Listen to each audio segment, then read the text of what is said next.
Bonnie and Clyde is definitely a love story. Hey, how do I even start? The beginnings of so I met my husband on TikTok, Oh, which is TikTok. insane. Yes, we met on TikTok. Uh-huh. Kwanzaa, in the way, the funniest thing is I wasn't against the app, but I didn't even know what it was for. Mm-hmm. You know, you remember those times of COVID when during lockdown, everyone just seemed to be jumping on the TikTok bandwagon. So I was like, you know what? It doesn't harm anything to look at it, see what it is. So I joined, I left for about a month because I was like, I don't feel like dancing on my phone. Then I came back and I actually found a niche. So I started talking about African culture and how people can appropriate it, talking about Black is King and how Hollywood basically misrepresents Africa as one thing. We are not one thing, we are separate. And then I started making kind of more political content. And then BLA Bikafanyika and then all that drama. And during my journey, my content kind of changed a little bit, or I guess it kind of took a different direction. And on the other side of the world, my then just a creator I loved was also making his own content. And then somehow we met because our followers they were basically following us like separately. And then they tagged us on each other's videos. So that's how we found each other. But at the time, we were both in different relationships. She was in a relationship. I was actually engaged to someone. Um, it was a very toxic relationship, but it ended up ending. And I was on now my now husband's podcast. I went on his podcast just as a creator. He's like, "Oh, talk to us, Kenyan Hippie. What have you been up to?" I go by African Hippie on TikTok because that's more my political content. Kenyan Hippie is the musician. African Hippie is the one who brings all the drama and causes ruckus. Yeah. Controversial issues. I'm very controversial. When people either love me or they hate me on TikTok. I've actually met a few creators on TikTok who are like, "Oh, African hippie, I know of you," and they're from Kenya. They're like, "I've heard about you." I'm like, "Good things or bad things?" We're like, "It depends on who you ask." So, anyways, long story short, we ended up in a very sticky situation with my ex-fiance, and basically I was stuck. I was in a stuck situation. Um, I was completely drained financially. I had to get out of that place and I had to implore my TikTok followers to help me out, which is something, it's so vulnerable to put yourself in that spot because then everyone knows your business. But they helped me out. And then Scott, now my hubby, came and picked me up. Like he drove all the way from Wisconsin to Nebraska, which is, it's a long drive. It's maybe, I don't know if it's 5 hours. It's a long drive. He drove all the way to come and get me, just to get me out of that situation, me and my son. And that's how our love story began. Because at the time we weren't actually dating. We were basically like two creators just out of relationships. He'd actually just broken up with his girlfriend a week before. But she's convinced we were doing things behind her back before this happened. I was like, "You believe whatever you want to believe." Shidako. So he came pick me up. I stayed kidogo with him in Wisconsin. And the plan was to come back to Florida because this is where I actually live right now. Things didn't work out that way. Then we ended up falling in love because I think when you're in that highly emotional state and there's just so much going on, there was a lot of stuff on TikTok going on, people talking about our relationship. Oh, she just wants a place to stay. There's a lot of hate. People are funny when you're in a situation. Yeah, Like true. some people just love drama. But through all the drama, we actually became closer. Broken souls. So I remember one time together. So broken yeah, souls exactly. together. Because we had a lot in common already. It wasn't that we are strangers. It was we know each other just on a very platonic level, on a very, for fellow creator, I support you. We used to duet each other all the time. I used to stitch his videos all the time. So it was just funny. It was like kismet. He was actually not even looking for a relationship. Neither was I. I had just come out of a toxic engagement. This was the last thing on my mind. But the way it happened, I guess, it happens, it happens. Yeah. So we actually fell in love so this is the funniest story. I was supposed to get married to the other guy in December of 2021. So Kinama, they were waiting, they were even planning their Rurashio. She's talking to her friends, you doing this, doing that, planning. So I call her around, was it August? After August, after September. I'm like, "Mom, so what had happened is going to be I think it's still going to be a wedding, but it'll be a different groom." Akimadhe laughed. She was like, "Hey, jokey. Hey, what is going on?" Oh my God. So You're so much drama. And you're so funny. So my husband and I joke, and then he says he was the understudy groom because things moved so fast. It was like, Paul, he's like, are you guys being serious or are you just doing this for content? I was like, hey, you guys believe what you want. You do whatever you want. Yeah, we did move fast. I'm going to say we did. And it wasn't the healthiest because, again, when you go that fast, it causes issues because you're not getting to know each other. Pole, it's like bam, bam, bam. So, and then we were pregnant within a few months. It was just a whole thing. So by the time we went to Kenya in December for the rush, I was already expecting, but it was the very first few months. And my parents were actually really happy. I was expecting some nini, because my dad is one of those old school guys for Kanisa. I was expecting a lecture. He was just like, as long as you're happy, you're an adult. So did they attend the wedding, the rush show? Yeah. No, well, just he's the only one who came because it was so short notice. No one else could come from the States. So this is my hubby. So my hubby we got him a Kenyan mom to represent him. One of my mom's friends. Wow. Yeah. It was a very unconventional ratio. Very unconventional. Everything about our life is very unconventional. Our marriage, or the way we met. And that's why we called Bonnie and Clyde. So Bonnie and Clyde came from, I got a lot of hate on TikTok, like I said. So let me preface this by saying I am controversial. He's also controversial by himself. So us two coming together, controversial creators, it caused some stir on TikTok, okay, from our haters. So they're like, oh, blah, blah, blah, this and that. So I just said, ride or die. I'm his ride or die. So you guys can talk all day. I'm his ride or die. So that's where the Bonnie and Clyde idea came from. And we actually wrote the song together. Wow. I actually read I was like, he helped you out with the production and all. He did. He helped with the lyrics. Jimmy Okunguna's beat maker. He sent us the song, the melody, and then we had to come up with the lyrics. And I love to sing, but I'm not gifted in the lyrical department. So I was like, you husband, write this music. You're in this thing. So he just started writing, and then when we got to Nairobi, it kind of now became more freestyle. So there's some of the parts where you hear me talking in Kikuyu, it was actually happening at the studio. Like it just came to me. And I was like, oh, but we love the song because it's our love story. Yeah. So when you hear the part like stranded on the side of the road at night, that's exactly what happened. When I was living my toxic relationship, Atana now, it's because people like to gossip.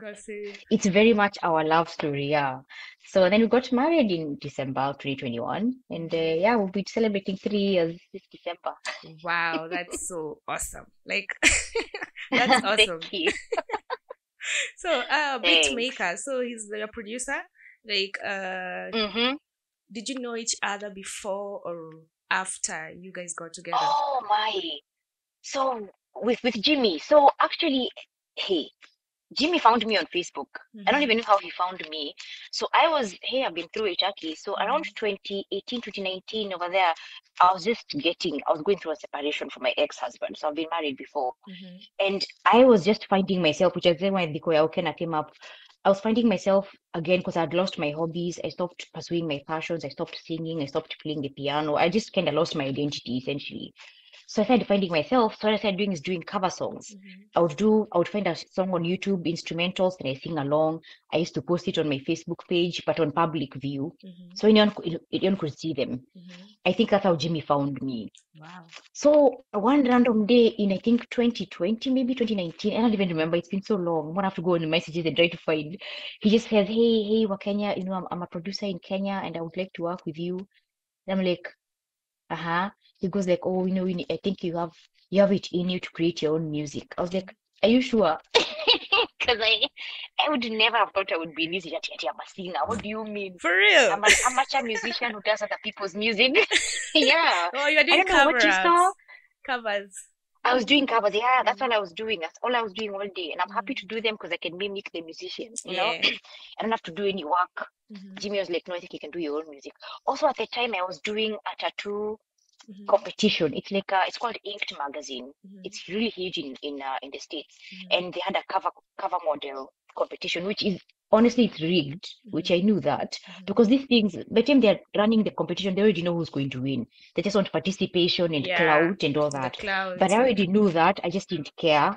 I was like, whatever, I'm still going to try. watch me. So I garnered quite a following. Jimmy connected me with Nameless. I already met Nameless previously, but I didn't have his contact anymore. But he connected me with him. Eric Omondi, I went with him to Daystar Uni, but I was connected to him as well. And he basically got to the point where they were now endorsing me on their social media pages. You know, say, you guys go check out Kenyan Hippie. She's competing, go vote for her, nini nini. So Jimmy also orchestrated all that on top of the music. Like I said, he's been more like a promoter, not just a TA, just a producer to me. So that's how we met. We were just conversing online. Then I was like, how does this even work? Because I'm here and you're there. Like, how is it? How is it? Like, don't worry, I got you. He sent me some beats, and then it took a long time, but I created some music to it. And then when I landed in Kenya, like I was like, Made, I know we're here for the Rura show and stuff, but I have to go record some music. Actually, I was so tired that day we recorded, but it was such a pleasure to meet him. Because again, I was in my first trimester. I was tired from all the flying and the traveling. I'm like, I have to sit here and record for like 6 hours. So, but that's how we met. And we've been continuing still since then, just conversing on the internet, WhatsApp, nini. Yeah. That's nice. That's nice. And your music is nice also. Yeah. So how long have you been in the music industry? You. I'm a newbie.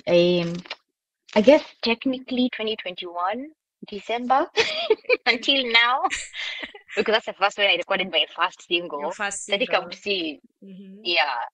But officially, my first song came out in 2023, April. Yeah, that's the. Ama ilikuwa August.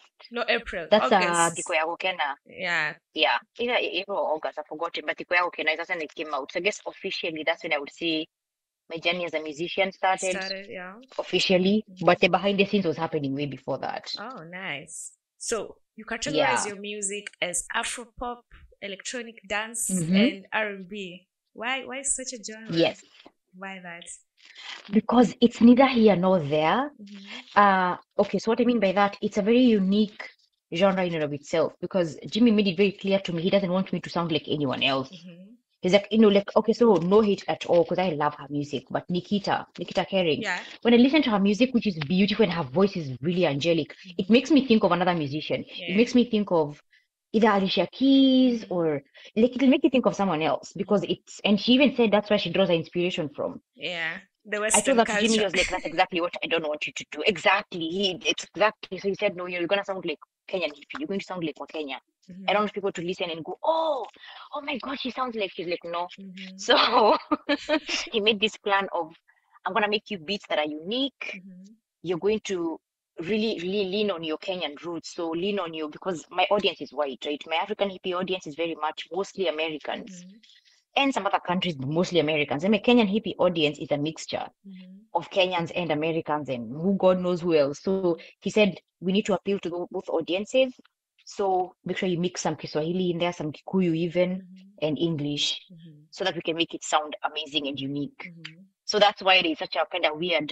Sometimes I'm like, I don't even know where to categorize my music. And the songs I have released so far, I would say R&B and Afropop. There's going to be more like, kind of the trance. There's going to be trance music, because I want to do, again, a mix of things. I have another one in the works called For You, which is based on my daughter. It's a song for my daughter, like Wahu's Nani. What was Sweet Love for Wahu? Sweet Love, so I wrote, and Kai for Nadia. So I wrote my daughter a song. And it's a very, very emotional song. I know, it's beautiful. It actually made me cry. I worked with another writer called Skylar. She's amazing. She's a really amazing songwriter. I just gave her the idea. I gave her my melody. I came up with. I was like, do the magic now, and she did. So I just need to find a recording studio and go and work on that. That would be more soft R&B kind of thing. So So my music is everywhere. Oh, nice. And we are here. It's still now here to the world. Yeah, exactly. Hey, hashtag Wakenya to the world. Yeah, to the world. So actually, the vernacular aspect of the song, is it something that it was just happened in Tiku ya Gukena? Tiku ya Gukena. Yeah. Or is it something that you're gonna keep on doing? Like, we expect Kikuyu in your music. I'm gonna keep doing it. I have to represent. I have to represent. Because I mean, what makes me unique? I have to. That's why you hear there's Kiswahili there, because a lot of English, but a mixture. Because again, I'm rooting on my Kenyan roots. I'm really laying on them, because otherwise I could sing an English song start to finish, but there's nothing unique about that. It doesn't say anything about my Kenyanness. Yeah. I mean, my name is. I even have a. Can you see this bottle? Yeah. Oh, happy Kenyan hippie. Kenyan Kenyan hippie. Hippie. Yeah. I have my own brand. I have to promote myself. Hey. Hey, nice. Now that's how. So I have merchandise. I have the whole thing. So it is part of my brand as a Kenyan. Like you guys, I'm in your face. You're going to remember me. That's Yeah. nice. So, like with your audience, are the American people out there listening to it, or is it just? They are. Oh. They definitely are. I know my husband plays it all the time, but especially Bonnie and Clyde, because now the thing is with promotion, you have to be very strategic with promoting your music. Yeah. I am not sure how to promote it in America. I even told Jimmy, I was like, honestly, here, like with the radio stations, I don't know how to do that.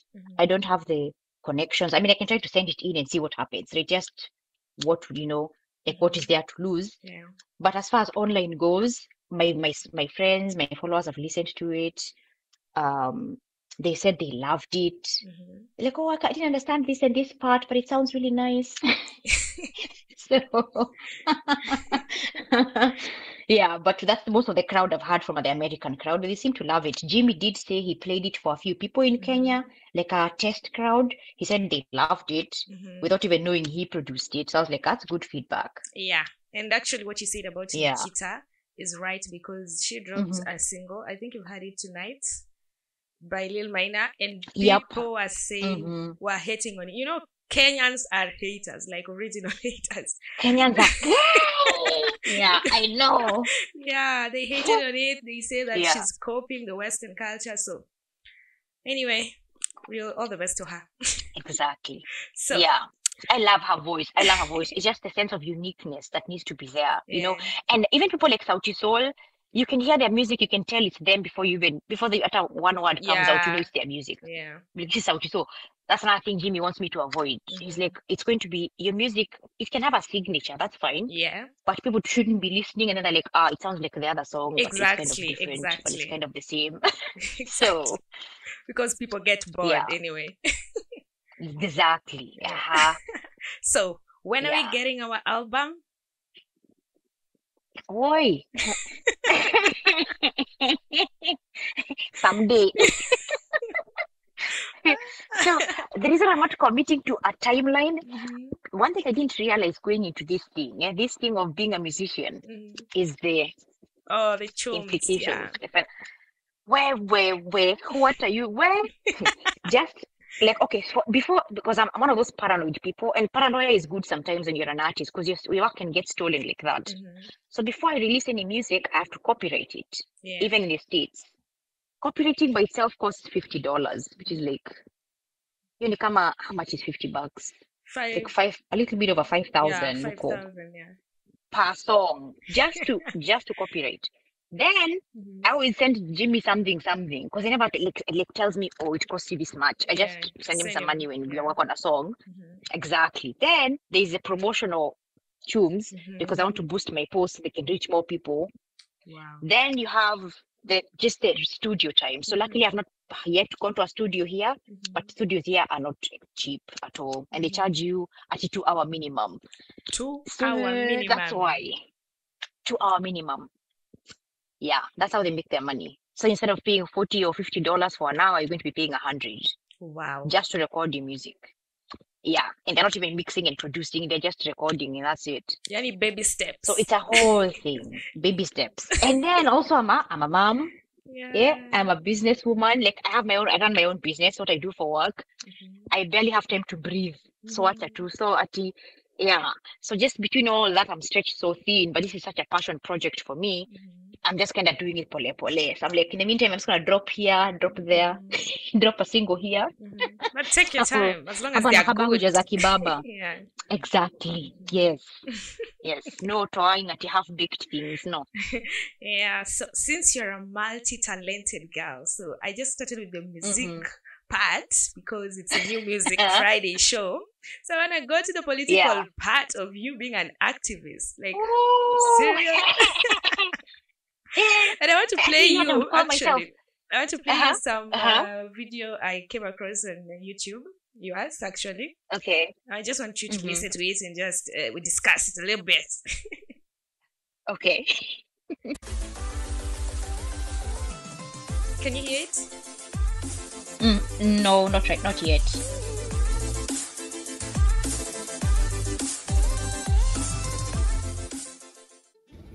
So I'm a Kenyan American, dual citizen, African American, if you will. I'm repping my countries today, as you can see. Yeah. And I will tell you this much. When I supported BLM, it felt like a false sense of community within the quote-unquote black community. I realized in a very strange way how, again, the black community capitalizes and identifies as a group. It's a collectivist mindset combined with victimhood, combined with identity politics. Only in America did people call me black. Race is not exactly a thing back where I come from, because we are not our skin tone. We're not defined by our skin tone. Our identities are cultural. They are Kenyans. They are our tribes. I'm a Gikuyu. Someone is Luo. Someone is Kamba. And just like here, tribalism is used by politicians and the media in Kenya to divide Kenyans. The same way, race is used here to divide the vanilla people from the chocolate people. But it takes someone with critical thinking skills to see through that. Barack Obama, where? Barack, you did bad things. Yeah. Barack Obama is the reason the race thing has come back to America. Okay. I hope you remember. Oh, I know exactly which video that one is. Why I left the left. Yeah, why you left the left. Why Yep. Trump though? Why To the Trump? left, to the left, to the right, to the right. Hey. So I used to be an anti-Trumper. Actually, you know what? The Juicy, I found this video of myself in 2020 duetting to some anti-Trump videos. Yeah, I saw it. I said to my husband, he's like, babe, akaanza kunichekelea. And then I duetted myself with the duetting that video, but then I'm wearing my Trump hat now in this other video. I was like, to here is to growth. So here's the thing. Why Trump? Because I realized you don't have to like a person for him to be what's best for the country. There's not in my feelings. We're not friends. We're not okay if he likes me, he doesn't like me. It's what have you done for my country? What are you doing for the country? What have you done? What are the milestones you have reached? What deals have you made for us? How have you fixed things? That's what I care about. Because I realized, like with Obama, like I give the example, he's very charismatic. That's how they hook you. They're like, oh, look at me, I'm so awesome. You know? But then when you look at their policies, I did some, let me tell you, 2020 was a year of awakening for me. It was a huge year of awakening. Between BLM and COVID, watching how people were behaving and reacting to it, the double standards of the Democrats saying, oh, you have to wear the mask, alafu wao wenyewe hawavai, ama oh, you can't gather, but then over there they are gathering. I was like, why rules for thee but not for me, you know? And I also dug deep into the Democrat Party because it was known that they were funding BLM, the riots. Because I was like, why are we not being allowed to go outside to do anything, weddings, funerals, nothing, but these guys are allowed to run outside and riot in crowds. No one is batting an eyelash. Even me, I had questions. By the way, I was very much, when BLM was happening, I was very much supportive of the whole thing. Until I went digging and digging, I was like, I see you. I see you, nawaona. So doing that digging, I found out that BLM is funded by George Soros. Soros is a Democrat supporter. I learned that it's a thing they do every 4 years around election time. It's crazy the things you discover when you go on your own. Like, don't watch CNN. I even told my dad, I was like, Baba, I love you, but please stop watching CNN. Like, CNN is never going to be accurate. It's very left-leaning. Yeah. Just like Fox is very right-leaning. I watch neither of those. I go do my own needs, my Just own the way like investigations to Citizen find out over here. information. Exactly. Cleans a certain way. It's the exact same situation here in the States. So just by doing my own homework and watching other like people who look like me who are very conservative, Candice Owens, maybe you've not heard of them, maybe you have. She's very much she's a political, I don't want to say influencer, but let's just call her that for intents and purposes. Some big creators who, again, they're dark skinned, but they don't fall for the Democrat nonsense. And just listening to them through their own experiences, I started to wake up. And then I learned they support Trump. I was like, what do you mean? I thought he was racist. They're like, that's what the media wants you to think. These are because they take clips and clips and clips and play them. They twist his words. For example, when they say that he refused to rent to black people. He has let a homeless black woman stay in his apartment. And his apartments, as you know, are very high rise. Okay, think of Kilimani-esque or even Lavington. Those are the places, and even more bougie than that. Runda even. Think of that level of such a lot of rent.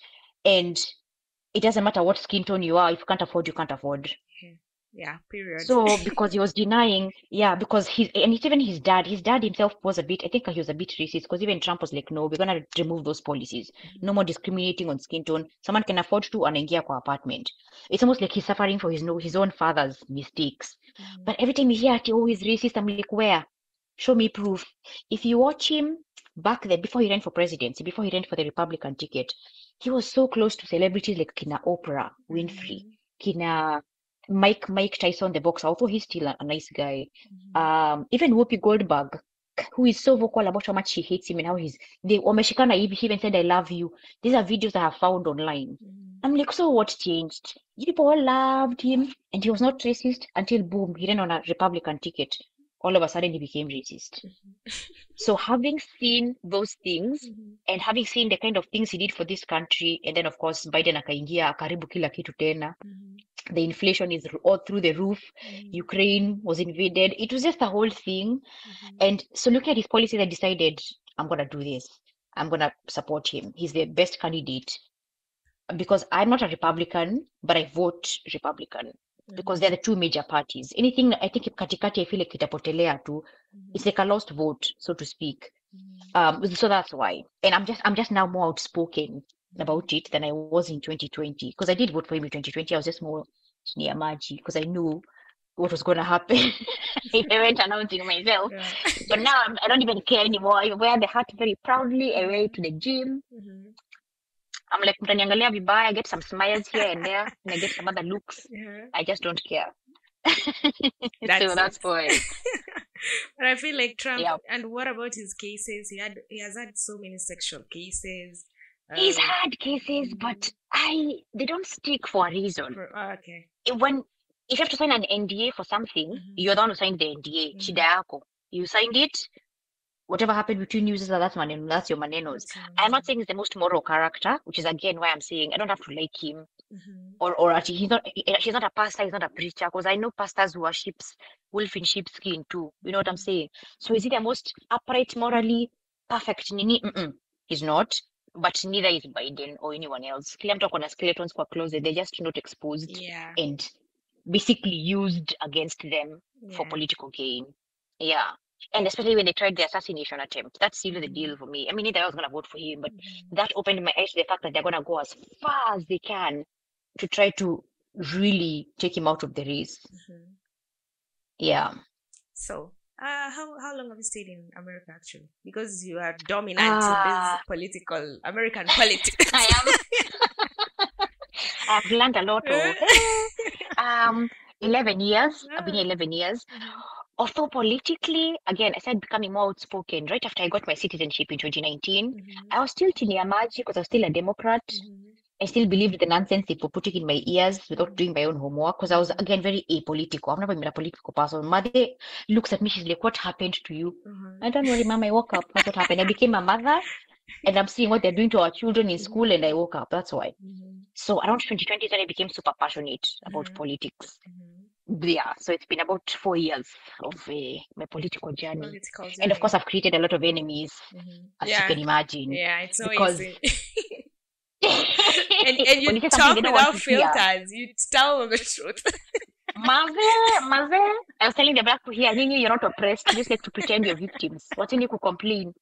Ati, oh, systemic oppression, oh, systemic racism. And again, all these things, my eyes fungukad during COVID because I did a lot of research and BLM because I was like, why do they only highlight crimes, hate crimes, when it's a white guy doing it? Yeah. That's when when Mzungu is involved, that's when they, but in their own communities, how many deaths are there? You've heard of black on black crime? That's what they mean. They don't like us saying that, but it's the truth. How many black men kill other black men? Yeah. They will never bring that into the news. Watch how Mzungu does it. Now it's all over the news. It's very propaganda based. You know, and then they complain about, oh, our life is so hard here. I'm like, see, then you guys go to Kenya. See, then you go. Not like you're going to survive there, but go. And then we can have Kenyans coming here because they'll work very hard. You know? Yeah. And when I say that, they catch feelings. They say you're bad. I say, oh, you're causing division. And I'm very outspoken about culture gatekeeping. Me, I don't stand for that crap, my dear. I said, unless, see, I understand there's some sacred rites, some sacred celebrations. Those ones are okay to gatekeep. But the only reason you're gatekeeping is ngozi ya mtu, ati because they are mzungu, so ati don't wear braids. Lakini if someone from Jamaica was wear braids, no, they're not American. They're not black American. So why are you catching feelings about them mzungu? Because you're being racist. Yeah, true. So I told them, any gatekeeping based on skin tone is racism. I've been speaking about that. So I have made some enemies who, hey, yeah. It's why I kind of lost my other account. I don't stand for that crap. Yeah, I'm known for that. I am known for that. So about the Kenyan politics, what's your stand here? Because you're an African American, remember? Kenyan to be specific. Yes, Kenyan American. People need to stop voting on identity politics. And that's why you see me a lot of times making those parallel comparisons. I'm like, you guys here, you know, you're looking at race, I see you gender. Yeah. Kamala anavotiwa kwa nini? She's a black woman. I'm like, okay, what has that got to do with anything? What has that got to do with anything? Actually, on that note, I have a bone to pick with Caroline Mutoko. Not that I'm going to tag her because I don't want to start beefing. I'm not gonna go and chokoza. But I even stitched a video of hers, but she doesn't know because I was like, wait, I'm not tagging her. I don't want drama. But I commented under her video because she was endorsing Kamala. She's like, oh my God, look, an amazing black woman president. I was like, Caroline, listen here. This has nothing to do with identity. What has being a woman and being black, which she's mixed? Let's get serious.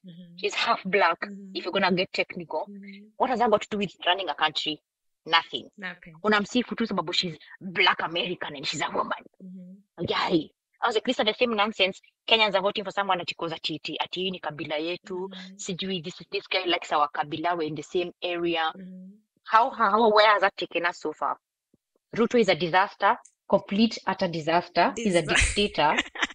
And I can say that because I live here now. They can't guzan me right now. Yeah. Nikirudi home maybe kutakuwa na shida, but he is. The way okay, so I respect KBD. I have so much respect for Gen Z in Kenya. Where the fact that I saw them just engage in parliament, and me, I'm not about causing, I'm not for looting and rioting and violence, but breaking into the office that causes the issues, I'm very much for that. I was very proud of our people where I saw them just engage in parliament, destroying, making videos. Now my concern was the safety, because obviously, you know, I know people are getting kidnapped, killed, snatched, they're disappearing.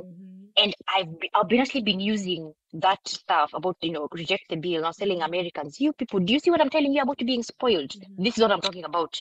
Kenyans, this is real oppression. This is what real oppression looks like. This is what having a constitution that does not get upheld looks like.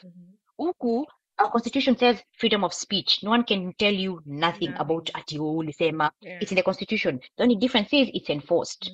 Because Kenyans have the right to protest if they want, but it's not enforced. Because why is the GSU called on them? Why are the Karaos called on them? Why are they being water cannoned on the streets if they have the freedom to protest? Because it's not really enforced. Here, so then telling Americans, you stop beating and mourning, excuse my French, about being oppressed, when you can see Kenyans, like, this is how things are on the ground. Businesses have to stop. Mother has a shop in Mombasa, in Mtwapa. She can't even open her shop in regular hours because she never knows. She never knows. Yeah. So it may affect pesa, it may affect income yake, but it's the state of the country now because Ruto is stubborn and he has too much pride. He doesn't want to just tell Kenyans, yeah, fine. So he rejected the bill, but what else is he doing? Nothing. Now it's JKIA protests. He's trying to sell JKIA. He's going down a really bad road. But what concerns me is Kenyans are not able to protect themselves. True. Not the way I can here. No one can come to me, ati what? You're going to meet your God. You're sick too. Because I have hair, Yeah. the right to protect myself. Kenyans don't have that. So it's like you just have to tulia and hope for the best. The best thing has been social media and the exposure it's giving everything. The cops who have been killing people. Even the one guy I saw literally shooting in the daytime. What happened to him? Nothing. No investigation, no arrest, nothing. What is that about? And when people hear screaming, the police brutality, nikamwambia hamna mjui police brutality ni nini. Until you meet a Kenyan police, you shut up. You do not know. And it's not based on race, because sisi wawili ni weusi. Sisi wote ni weusi, and you're still treated like crap. So you shut your mouth. Oh my. So it's the same thing. Welcome to the Kenya. Identity politics. Hey, Mazi. Okay, it's been an eye-opener. It makes me not take stuff for granted. Yeah. And do you travel to Kenya more often, or you just now? I wish I could come more often. I've not been since 2021, just because, again, finances and the inflation pay menini. It's been crazy, but hopefully next year, my hubby and I definitely plan to come back. Oh, and but we stay there for like a month when we come, so we make up for time. Oh. You have a white husband. Yes. How is that with you and the way you are in the American politics? Let me call it that. Are you is it the influence, or is this you, like you? No, that's me. That is totally me. No influence. Because mimi, senagi watu kama rangi. I have never looked at someone and I'm like, oh, I like you because you look like this. Me, if we vibe, we are vibing. Whether you're green, short, tall, that's why I was brought up by mother and dad. So that's never been a thing for me until again I came to the States, and then you said, oh, you're black. Like, well, not technically I'm brown, but what has that got to do with anything? Those are the things that now funguad my eyes. You guys seem to be really obsessed with race. So, you are a gun enthusiast. I can call it that, Sidio. Yes, you can. Yeah. Yes, definitely. What motivated you to become interested in firearms? Threats online. That was a primary reason. Primary? Because so at the time, again, I was going through a divorce, so it was just me and my son. So it was obviously paramount to be able to protect myself and him. But then, when I now became very outspoken on the interwebs, especially TikTok, I attracted a very not friendly audience, and I was getting death threats, like literal death threats. I was saying, you guys, this is why I'm exposing you, because when someone goes against the grain, tells you something you don't want to hear, your response is a death threat. Like, it's not a bit extra, like that's too much. Why can't we agree to disagree, So, because I never know if someone is serious, or they're just, a keyboard warrior. I call them keyboard warriors. They might be keyboard warriors, most of them are, but you never really know, So I got myself a license to carry. I got some training. I got a certificate.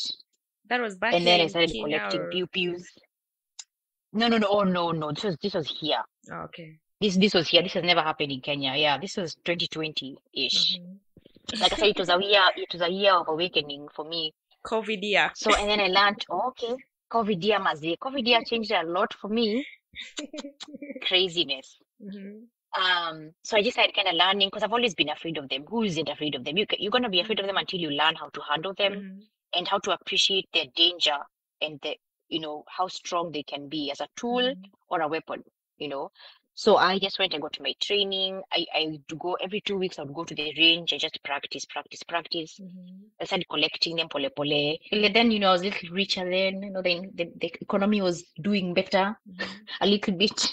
So I decided collecting. I don't have enough. Trust me, you never have enough. You always want to collect more. But I do have enough to protect, me and my kids, and I always carry one on me, except for places I cannot Daily? take it, daily up. I have it daily in my handbag. For real? Is So in that case, serious? Yep. Yes. This is something else. The Constitution also protects the Second Amendment, right to bear arms. Yeah, so I'm bearing my arms. Wow. And again, as long as you're safe, obviously you put them far away from the kids. From the kids, yeah. So handbag yangu inakanga hapo juu somewhere where no one can reach it. I've taught my son safety, like gun safety. I tell him, Baba, if you ever find a pew pew, what do you do? He's like, don't touch it, get an adult. Okay, good. Oh, nice. So he knows. Oh. But either way, I still keep it safe from him. The ones at the house are in locked places with a safe, except for the one that's in my handbag. And even then, a double on top of that, I do what is called, I don't carry it. It's loaded, but it's not chambered. What that means is right now, if you are to, nothing will happen. Oh. Because there's no Nini sitting in the chamber. You have to actually set it. So it's not set because me, I'm too paranoid. You block it or you do what? Cocking. Cock But it. Oh, exactly. So it's not cocked. It's just sitting there. So in case of an emergency, I better take my 2 seconds to get ready. Because that's too live. It's too live just having it there, just hanging. I'm too paranoid for that crap. Have you ever used it before? I love it. I think it's a. Pardon? Have you ever used it before, or like self-defense, or so far? Well, no, not on anyone. No, not on anyone. Thankfully, just at the range. Oh yeah. When I'm having my fun and I'm just, just things and papers. Nice. But it's good to be able to learn and be comfortable with it. Otherwise, there's no point having it. If you're too afraid of it, you yourself, what happens in an emergency? Yeah. Yeah. So you in America, gun ownership and also the race issues, are there some connections there? Since you're black as you are and you're owning a gun. You black, gun ownership and the racial justice. Is there something connecting there? Oh, sorry, love. Your Nini, do you come on the network? It's coming in and out a little bit. Oh, I'm saying. Let me see if I can. The gun ownership. And the racial justice, because race is a thing actually over there. So right. So that's more, again, here they do a lot of things in the media to twist things. So they know how the gun control. Something you'll notice, and I don't expect Kenyans to understand because you have to literally be living here to see. Even some people who live here and they still don't see. Every time you hear there's been a shooting somewhere, it's this place is called gun-free zones, which I know it's ironic, but that's exactly what happens. You're not allowed to carry in those spaces. These people with mental illnesses get in those spaces with an arm, and it shocks me to this day because after what has been going on, why are they not securing the schools better? You know what I'm saying? Like in this day and age, that stuff should not be happening. Yeah. After all the happenings that have happened, they should have better measures for safety and security. My son's school is very strict, very, very strict about that stuff. And they even have armed guards in the school who just do like, just kind of checking and inspecting, and they're on standby and they're armed. So most schools need to do that, but they don't. And every time there's a shooting somewhere, the media now twists it and then tries to make it about, it's guns. America has had these gun laws since the 1800s even. How come they were not happening back then? What has changed? That's what I ask people. I'm like, my gun has not left my handbag and then it walked and went and shot someone. I'm just saying, it has stayed put. It is mental health issues in this country, and it's scary, but motivating for me though. I'm having a gun soon. That's a motivation. So that it's never that serious. Si lazima uwe watu. I wish it was easier for Kenyans to own firearms. It's hard. Completely hard. I know. It's possible, but you have to jump hoops and pay a lot of money and Which brings me to my last genre, which is the tattoo. Our tattoo queen in the building. Woo. You've done magazines. Like, you've been on magazines. Tell me about the tattoos and just So my tattoo journey. I love my tattoos, by the way, and not all of them. There are like 3 or so that I'm just like, you know. You want to? But you never love all of them. Yeah. There's some you're just looking at you like, Mazi, I wish I could remove you. But I embrace them because they're part of me, you know. So I have always loved tattoos. Okay, I've always loved art in general terms, because I'm an artist. Like, I draw, I paint. You paint? I sing, I dance. Like, art is part of my life. Yeah, I do. I can probably show you something. Hold on, let me see if I can grab one that's not too far away. Oh my! You so yeah, I do them just for fun. Wow, that's I beautiful. do. Can you see that? Yeah. Is that a... Thank you. Wow. Yeah, just canvas painting. So the only difference is with tattooing, I'm now the canvas. Then someone else is painting on me. On you. You know. Yeah. So I got my first tattoo in Kenya. Actually, my first 2 tattoos I got in Kenya. In 2000 and when was that? 2011 maybe. The tattoo industry was a baby in Kenya at the time. So they came out nice, but they're not my favorites. So one of them is somewhere over here in the background, the Chinese characters. I got that one in Nairobi. And then I have a tiny butterfly on this side. That one, also got that one in Nairobi. But I noticed that they didn't have I wanted more color, because I love colors. I love colors on my skin. And he just didn't have either the knowledge or the correct ink to do that. So I just watched with that story for tattoos for a long time. And then came 2018-ish, 2017, I went to this tattoo shop to get my eyebrow pierced. So I know I have 2. It was just the one I was getting at the time. And then this tattoo artist just happened to be there. Tukaanza kuongea. Nikamwambia, also, how much are tattoos? Blah, blah, blah. So I was like, okay, I'll be back. So he did these butterflies. So inside this rose tattoo, there are 2 little butterflies. So he did those, and I was curious because I wanted to see how the color would stick, right? Because I obviously have a darker skin tone. But the green was so vibrant. I was like, I'm coming back for another one. So I just kept going back and kept going back, and I'm still going back. So this is how this happened. Wow. And it was just on a whim. By the way, on a whim, nika decide, okay, because I was going through a divorce. So I was like, finding me, celebrating me. Breaking loose. So I went and did they call them boudoir shoots. I was like living la vida loca. So I did a boudoir photo shoot just for myself, not for anything special. Then I decided I'm gonna send some of these pictures to a tattoo magazine, just randomly, just to see what happens.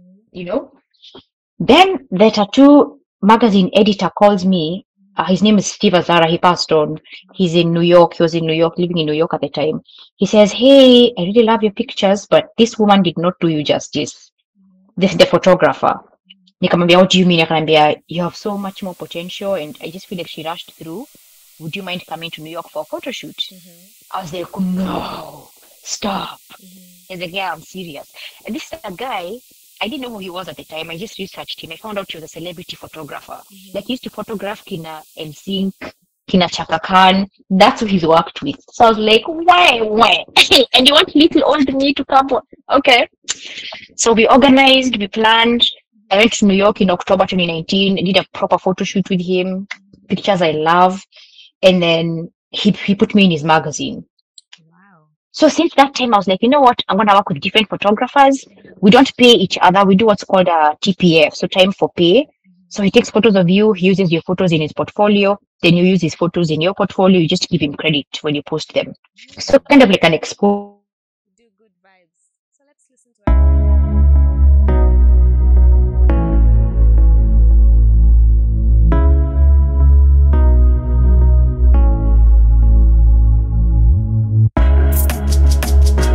Kenyan Hippie.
stresses. Grab your dancing shoes and your dress, cause tonight you're on the hearts of the masses.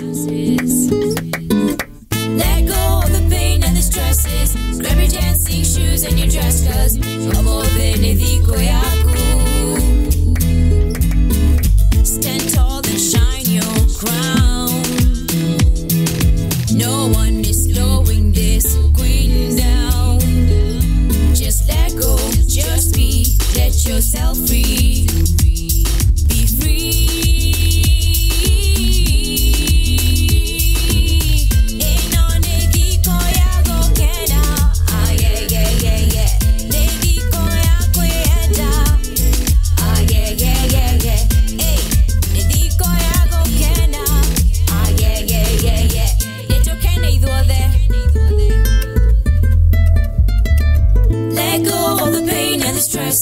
Grab your dancing shoes and your dress, cause tonight you're on the hearts of the masses.